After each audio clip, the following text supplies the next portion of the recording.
আসসালামু আলাইকুম বন্ধুরা। আজকে আমরা বাচ্চাদের ভিটামিন নিয়ে কথা বলবো। তো বাচ্চাদের খাবারের প্রতি আগ্রহ কমে যাওয়া, শরীর দুর্বল, তারপর হচ্ছে হাঁটলে পা ব্যথা করে এরকম এই সমস্যাগুলি বেশি দেখা দেয়। বিশেষ করে বাচ্চাদের মুখের রুচি কমে যাওয়া। অনেকেই তো এই যে ফেমুটেক বা গ্যাসের সিরাপ খাওয়ান যে এইজন্য হয়তো মুখের রুচি কমে যাচ্ছে। অথবা ডম্পিডন সিরাপ খাওয়ান, ফেমোটাডিন সিরাপ খাওয়ান, ডম্পিডন সিরাপ খাওয়ান, অনেকে জিঙ্ক, মাল্টিভিটামিন অনেক কিছুই খাওয়ান। তো বাচ্চাদের মুখের রুচির জন্য যে বাচ্চারা খাবারের প্রতি আগ্রহ কম এর জন্য এগুলি খাওয়ান। তো বাচ্চাদের কেন খাবারের প্রতি আগ্রহ কম, কি খেলে বাচ্চারা খেতে পারবে? তো এগুলো নিয়ে আজকে আমরা বিস্তারিত আলোচনা করব। মূল ভিডিওতে যাই, চলেন শুরু করা যাক আজকের ভিডিও।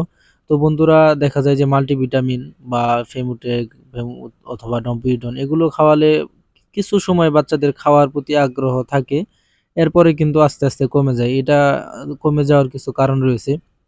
বিশেষ করে ১ম যে ধাপটি রয়েছে বাচ্চাদের যদি আপনি রুচি বাড়াতে চান বা আপনার বাচ্চার যদি খাওয়ার প্রতি আগ্রহ বাড়াতে চান, তাহলে আপনাকে যে জিনিসটি করতে হবে যে যেগুলা দেখতে পাচ্ছেন মাল্টিভিটামিন যেমন পোগো, কিডনি, নিউটাম জুনিয়র, জোবিয়া গোল্ড এরকম সিরাপ কিন্তু বাজারে পাওয়া যায় মাল্টিভিটামিন সিরাপ। তো এগুলো খাওয়ালে বাচ্চার মুখের রুচি আসে। কিন্তু আপনার হচ্ছে সেই টাইমে দেখা যায় যে মুখের রুচি আসলে বাচ্চারা দোকানের সদাই বেশি খাচ্ছে খাবারের চেয়ে। মানে ভাত, ডিম, মাংস, গোস্ত এগুলোর চেয়ে কিন্তু দোকানের সদাই বেশি খায়। সেইজন্য কিন্তু এই রুচিগুলা পরবর্তীতে আর থাকে না। আর বিশেষ করে বাচ্চার শরীরে ওইভাবে প্রোটিন বা শক্তি সেগুলো পায় না। তো ১ম এ আপনাকে খেয়াল রাখতে হবে, আপনি যদি আপনার বাচ্চার মুখের রুচি বাড়াতে চান, সেক্ষেত্রে অবশ্যই আপনাকে ১ম এ বাচ্চার যে দোকানের সদাই বা বাহিরের খাবার যেগুলো আছে বা ভাজাপোড়া, বাসি খাবার এরকম যে জিনিসগুলো আছে এগুলো একবারে বাদ দিতে হবে। এরপর যদি আপনি শুরু করেন যে মাল্টিভিটামিন খাওয়ান, সেক্ষেত্রে কিন্তু আপনার বাচ্চার খাবার প্রতি আগ্রহ বাড়বে বা ডম্পিডন সিরাপ খাওয়ান, সেক্ষেত্রে বাচ্চার খাওয়ার প্রতি আগ্রহ বাড়বে। যে পয়েন্টে আমরা ভুল করি সেটা হচ্ছে যে আমরা এগুলো খাওয়াই, বাচ্চার খাওয়ার প্রতি আগ্রহ থাকে। এমনিতেও যদি আপনি এগুলো নাও খাওয়ান, আপনি যদি বাহিরের প্রোডাক্ট বা বাহিরের খাবার যদি আপনি অফ করে দেন, সেই ক্ষেত্রে কিন্তু বাচ্চার অবশ্যই খাবারের প্রতি আগ্রহ থাকবে এবং হচ্ছে আপনার বাচ্চার খাবারের যে লিস্টটা আছে এটা আপনাকে গুরুত্ব সহকারে দেখতে হবে। আপনার প্রতিদিন বাচ্চাকে একটা করে ডিম বা ১ গিলাস দুধ বা অল্প দুধ বাচ্চার বয়স কম হলে, তো এগুলো কিন্তু আপনার খাবার তালিকায় রাখতে হবে। পুষ্টিকর খাবার যেগুলো রয়েছে সেগুলো আপনি ডিম রাখতে পারেন, খেজুর রাখতে পারেন, দুধ রাখতে পারেন, কলা রাখতে পারেন। এগুলো কিন্তু অল্প খেলেই বাচ্চাদের যে পরিমাণ প্রোটিন প্রয়োজন সেগুলো সেই পরিমাণ কিন্তু পেয়ে যাবে। এত বেশি খাওয়ার কোনো প্রয়োজন নেই। তো এইগুলো আপনাকে অবশ্যই খাবারের তালিকায় রাখতে হবে। এই বিষয়টা আপনার গার্ডিয়ান হিসেবে অবশ্যই আপনাকে সচেতন থাকতে হবে।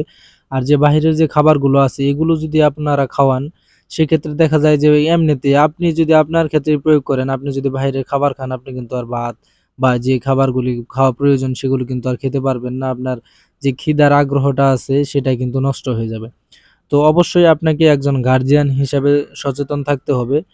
আর বাচ্চার যে রুচি বিষয়টা যে আছে, যে দোকানে গেলেই দেখা যায় যে ভাই বাচ্চার রুচির ওষুধ দেন, হ্যান-ত্যান।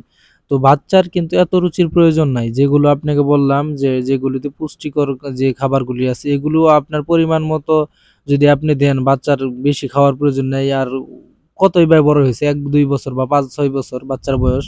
সেক্ষেত্রে কিন্তু ও এত খাবারের প্রয়োজন নেই বাচ্চার। পুষ্টিকর খাবার অল্প খেলেই যথেষ্ট। তো অবশ্যই আপনার বাচ্চার খাবার তালিকায় পুষ্টিকর খাবার রাখবেন। আর অবশ্যই আপনি মাল্টিভিটামিন সিরাপ খাওয়াতে পারেন মুখের রুচির জন্য। এগুলো খাওয়াইলে শরীরের যে ঘাটতিগুলো আছে সেগুলো পূরণ হবে। এছাড়াও মানে অল্প মুখের রুচি আসতে পারে। আর বাচ্চাদের তো সরাসরি মুখের রুচির ওষুধ খাওয়ানো যায় না। কারণ সেগুলোর ভিতরে স্টেরয়েড থাকে। খাওয়ালে অনেক ক্ষতি বা অনেক সমস্যা হয়। সেগুলো ডাক্তারেরা দেয় না। অবশ্যই আপনার যদি বেশি সমস্যা হয় বাচ্চার, সেক্ষেত্রে একজন ডাক্তারের পরামর্শ নিতে পারেন। আর হচ্ছে যে ওই অনেক ক্ষেত্রে দেখা যায় যে বাচ্চাদের পায়ে ব্যথা বা হাতে ব্যথা করছে, সেক্ষেত্রে কিন্তু আপনি কেলভো জুনিয়র ক্যালসিয়াম যে স্কোয়ারের আছে কেলভো জুনিয়র বাচ্চাদের জন্য, সেগুলো একটা করে ডেইলি খাওয়াতে পারেন চুষে অথবা ডাক্তারের পরামর্শ নিতে পারেন। আর অবশ্যই আপনার বাচ্চারে যত ভিটামিনই খাওয়ান না কেন, আপনার যদি ওর খাবারের রুটিন ঠিক না রাখেন আর বাহিরের খাবার যদি বন্ধ না করেন, সেক্ষেত্রে কিন্তু আপনার বাচ্চার কখনোই রুচি আসবে না। আর বাচ্চার অতিরিক্ত রুচিরও প্রয়োজন নেই। যেগুলো বললাম যে পুষ্টিকর খাবার তার খাবারের তালিকায় রাখুন, অল্প খেলেই যথেষ্ট। তো বন্ধুরা আজকে এই ছিল আমাদের ভিডিও। তো যারা আমাদের চ্যানেলে নতুন, চ্যানেলটি সাবস্ক্রাইব করবেন আর আমাদের সাথেই থাকবেন। আর অবশ্যই একটা লাইক আর একটা কমেন্ট করে জানাবেন। তো বন্ধুরা আজকে এই পর্যন্তই। আর যে মাল্টিভিটামিন ডোজগুলো আছে সেগুলো ডাক্তারের কাছ থেকে জেনে নিবেন।